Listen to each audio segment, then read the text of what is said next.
এই যে এই যে উঠেন উঠেন, ঘুম থেকে উঠেন। আমি নাস্তা টেবিলে যাচ্ছি, নাস্তা দিচ্ছি, আপনি নাস্তা করতে আসেন। আসেন। ঘুমাবো? না, ঘুমাতে পারবেন না, নাস্তার টেবিলে যাচ্ছি, নাস্তা খেতে আসেন। সকাল নাস্তা খাই না। আগে যা করেছেন সেটা ভুলে যান, এখন থেকে সবসময় নাস্তা করবেন, তারপর বাকি সব কাজ। আসেন, তাড়াতাড়ি আসেন। মা, আপনি কি করছেন? আমাকে দেন, আমি করছি। কাল মাত্র বিয়ে হয়েছে, তুমি আমার ঘরের লক্ষ্মী, সেজে গুজে সুন্দরভাবে থাকবা, তোমার এসব কাজ করতে। কি যে বলছেন না মা, তাতে কি হয়েছে? এখন থেকে আমি সব করব, কারণ আমার বাসাতে আমি এগুলোই করতাম। আচ্ছা, বাবা কোথায়? ওই তো চলে এসে।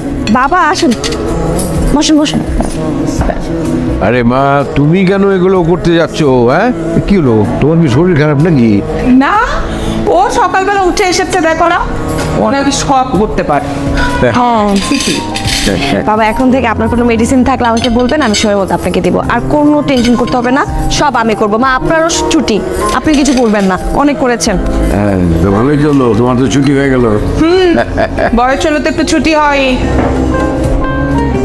কিরে, তুই কই যাচ্ছিস? বাইরে যাচ্ছি। মা, নাস্তাটা করে যা। না, তোমরা খেয়ে না, পরে খাবো।